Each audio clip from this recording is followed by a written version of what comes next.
Bismillah ar-Rahman ar-Rahim. Assalamu alaikum, everybody. I'm very glad to speak to my colleagues at the International Islamic University and to be a part of the Committee 24. It's very important in this moment where the world geopolitically is not affecting the humanity only, but also the journalism itself. While we feel like in the what we call global south, we are lost because after the war on Gaza, we feel that a lot of ethics and global values on journalism collapsed. We have seen, like, if you don't mind, to share this presentation to put you in the context.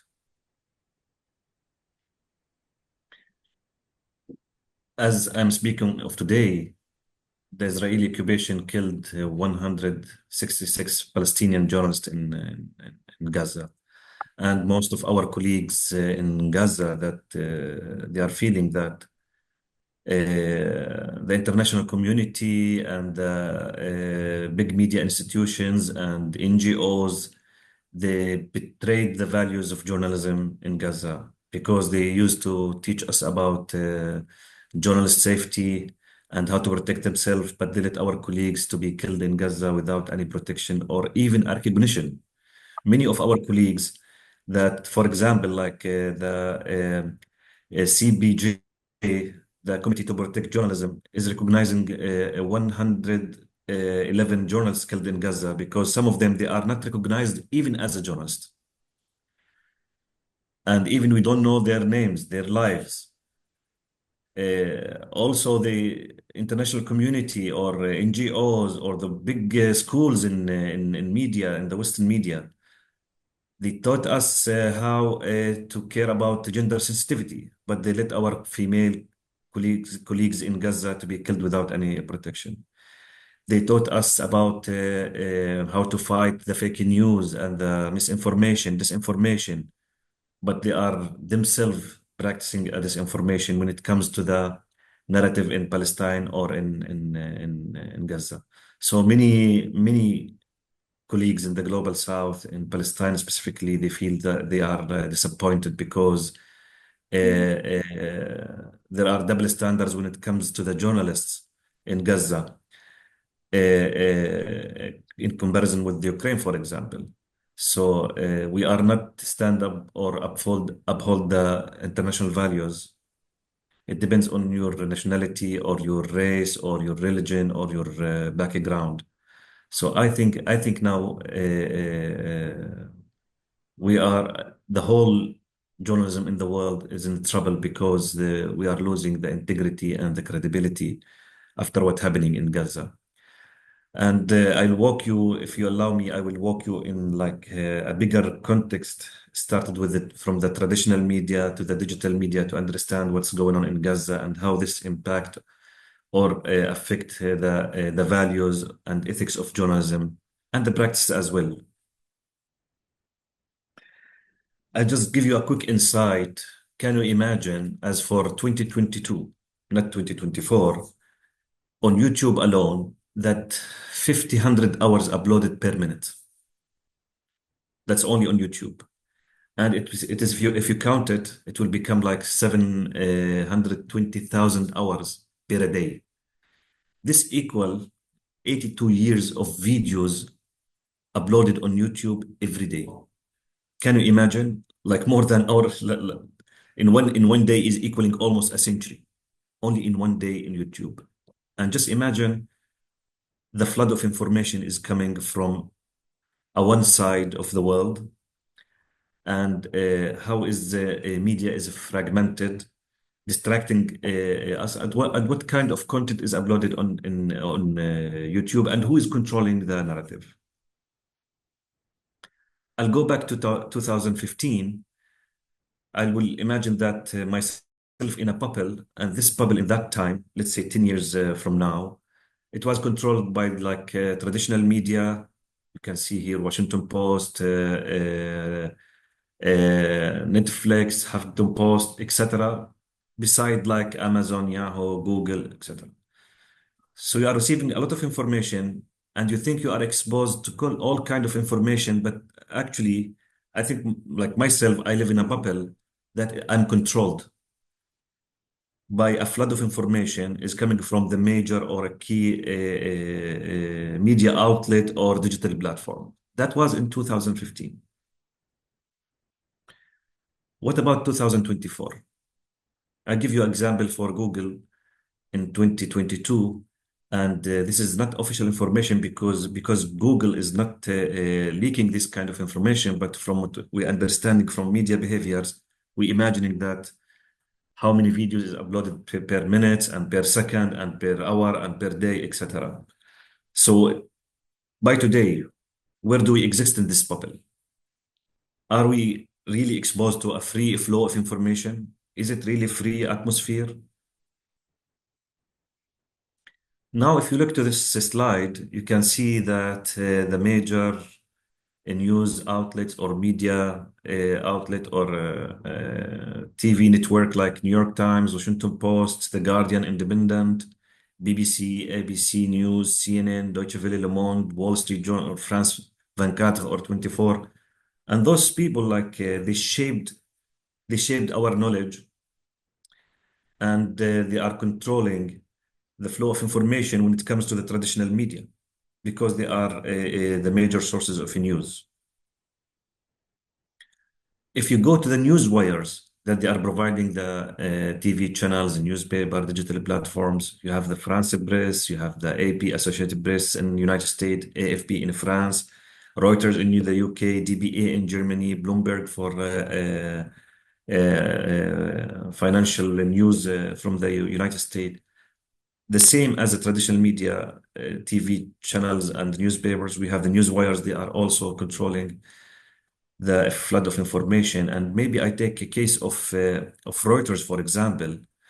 Reuters, like they have a long history in collaboration with the British Empire when they disseminating in news for their colonies.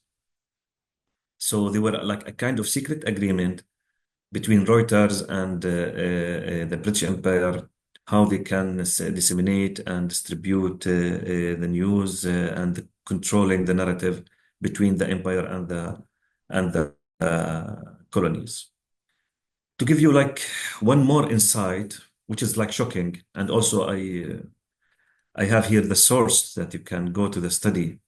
In the United States alone, five multinational corporations, big companies, controlling more than 1,500 daily newspapers, 6,000 assorted magazines, 10,000 radio station, 2,700 TV channels or station, and 2,600 publishing houses.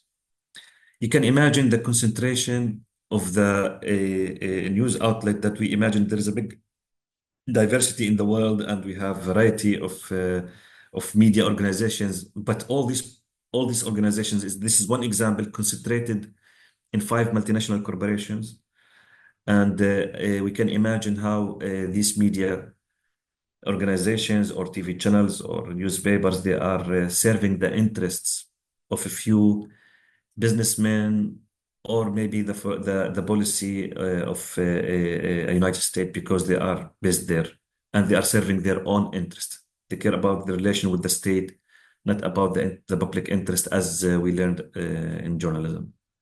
So this is one example, and it's horrible. It's like horrific. Like we think like media, we have a diversity, we have different media organizations, we have different narratives, but you can imagine how is the flow of information is controlled from the traditional media so far. When it comes to the digital media, look here the big giants in digital platforms. All of them except TikTok, they are based in the United States. You can see YouTube, you can see Facebook, X, Instagram, Reddit, WhatsApp, LinkedIn, etc. They are all in the United States, and we can see the war between China and the United States because of TikTok is not aligned with these narratives, and especially when it comes to the war in Gaza, United States with the government, the USA government, they were like upset from TikTok because the young generation in the United States are receiving a different information out of the bubble that I explained when it comes to the Gaza war. Why we know most of the digital platforms, they're controlling the flow of information, and also they are using the algorithms and restricting the content when it comes to Palestine, or they have a censorship or what we call shadow ban. We in Al Jazeera, we are struggling because when we post something on Palestine, even we are balanced and we bring all point of view on the same platform. But when it comes to the war on Gaza, and we publish a story, a human story, or killing like massacring civilians by the Israeli occupation, they are limiting our reach. We don't see enough engagement, and sometimes they are blocking our content. So we are struggling on this, and the same censorship or controlling the flow of information, as you see, is continuous from the traditional media, the news wire, till the digital media today. As we see, there is a big flood of information coming from the north. The north, the rich, if I can call the white, to the global south, to our country. And unfortunately, we are not seen, we are not heard, and we can't shift the flow of information from the global south to the north because they are controlling the narrative, they are controlling the flow of information, and always it's coming from like one side, feeding the news wire, feeding like the TV channels and newspapers, while we have like small media, and unfortunately in the global south we're still struggling. We don't have enough independent media. Many businessmen, they controlling the media for their own interest, or some governments or dictatorship, they are also controlling the narrative to serve their own interest. But there is no independent media serving the public interest. There is no enough independent media in the global south representing the voice of the voiceless. We're still struggling from the constraints from our global south and from the north, which is flooding us with the information, which is one-sided information. So after seeing these slides and trying to understand how the flow of information is controlled, you are inside a bubble and you think you can listen to anything, you can reach anything, even on digital media. But the truth that you are inside a bubble.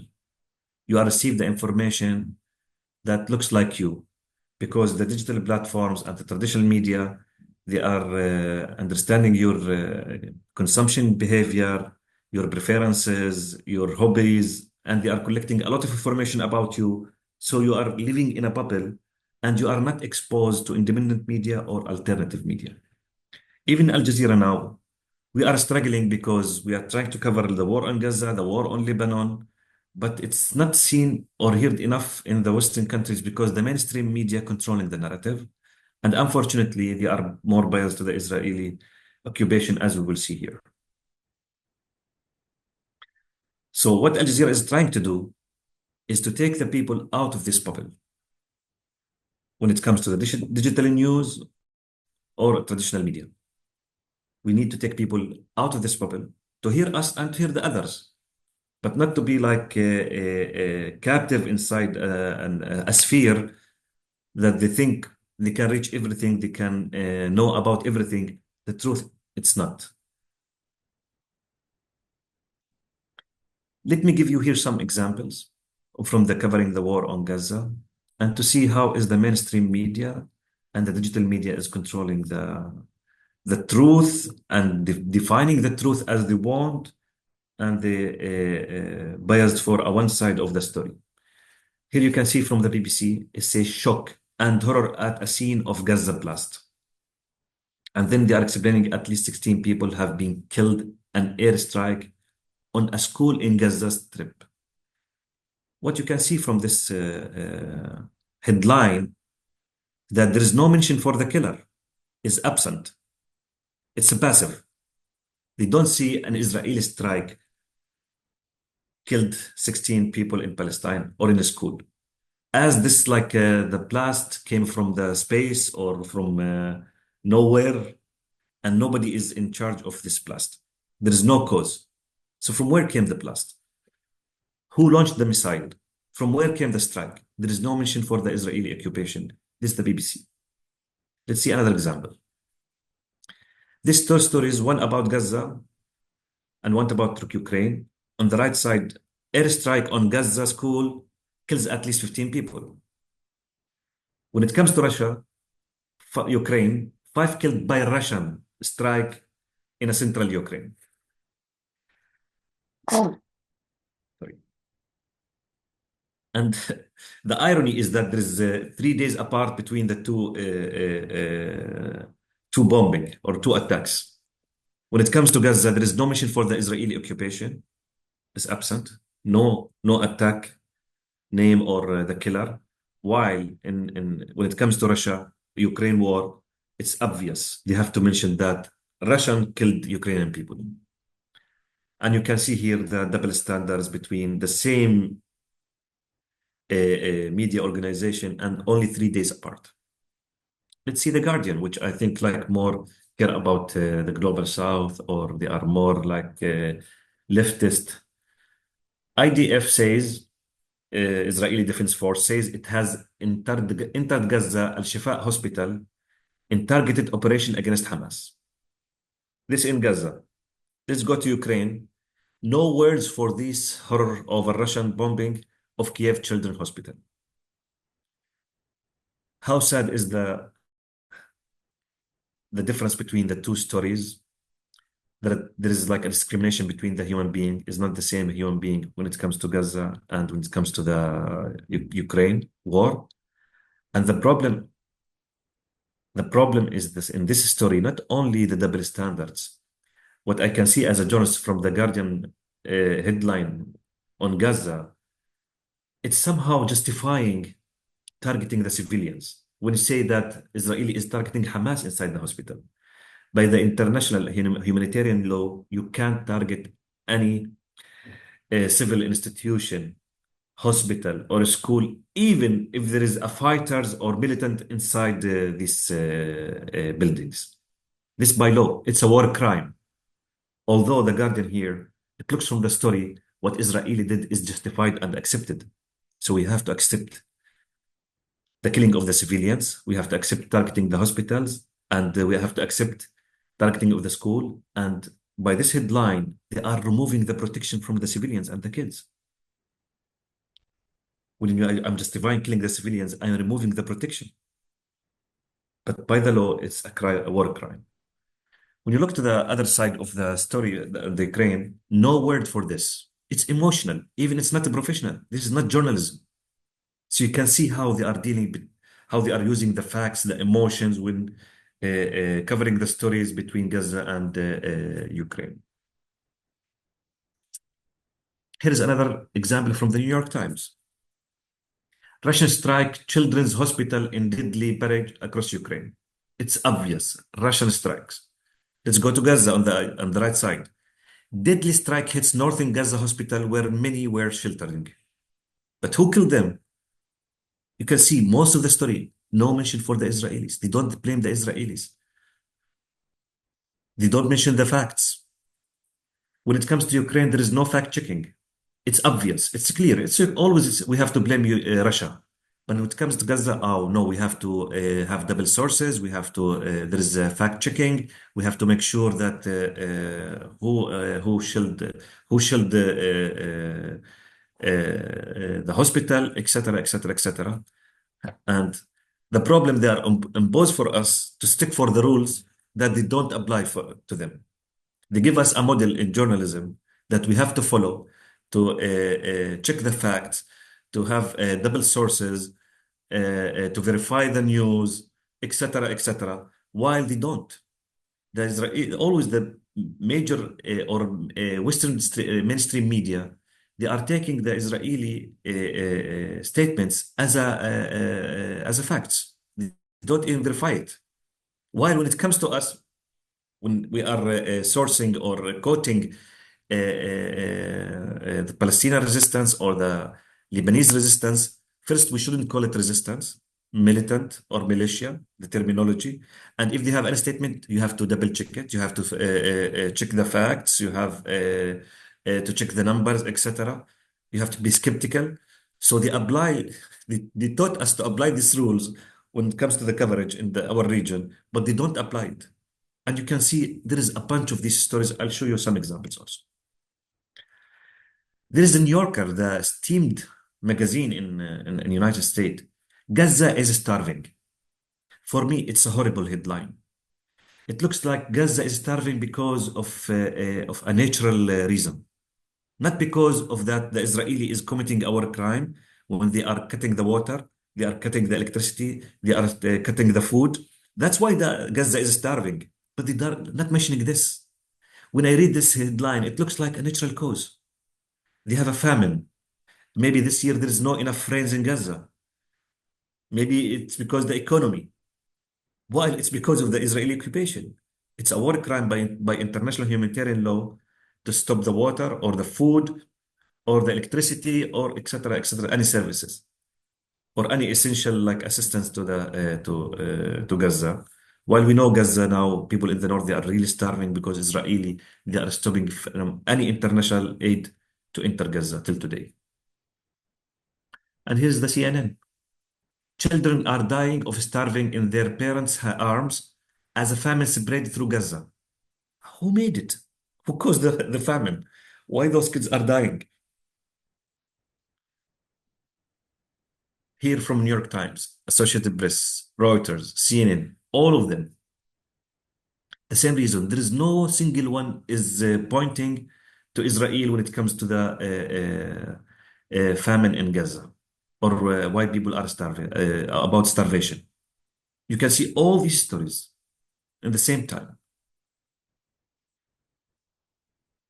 So let me let me go back to the when I explained to you about Reuters and the traditional media and the represented by like the major TV channels, BBC, CNN, Deutsche Welle, ABC, or the news wire like France Press, Reuters, DBA, Associated Press, or when it comes to the newspaper, Washington Post, The Guardian, Independent, etc., etc. It's a long history.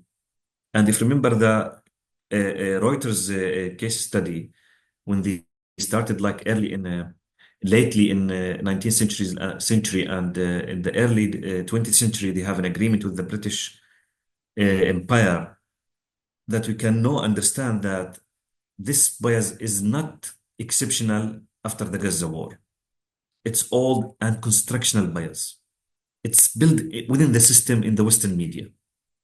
It's constructional.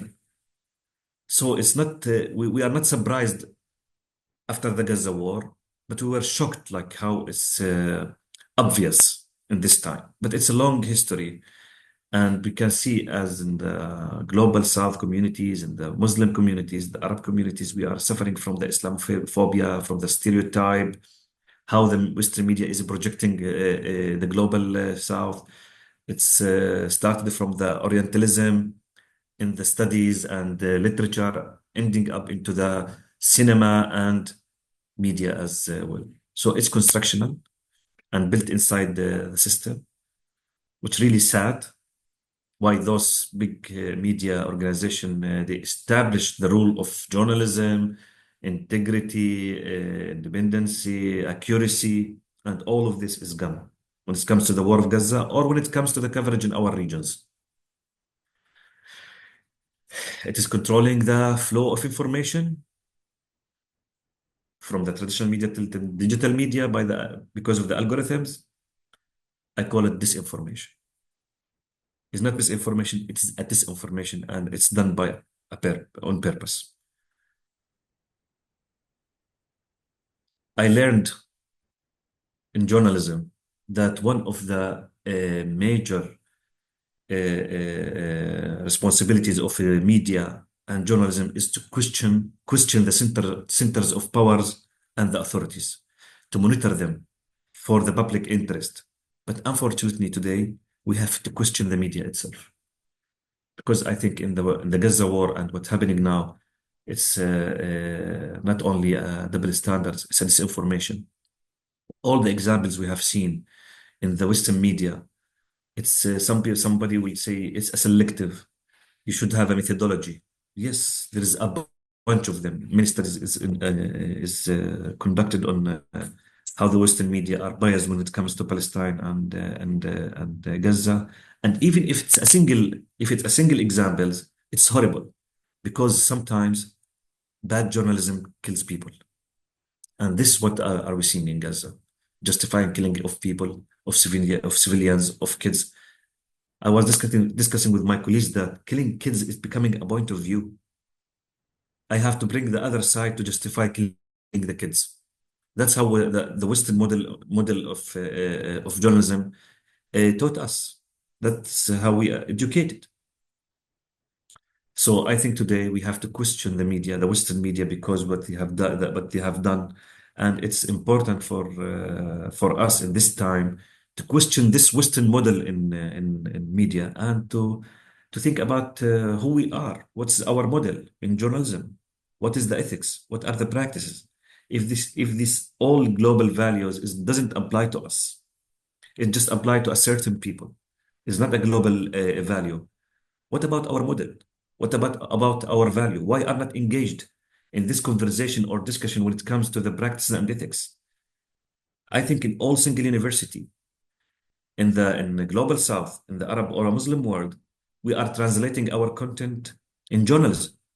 The Western NGOs, they have to establish and to create the ethics and the practices, and only we translate it and we train people on it. We wait for the NGOs to train us and to educate us about the ethics. But we have never engaged from our values, that which is more human, and participated in this practices and ethics. Never thought about our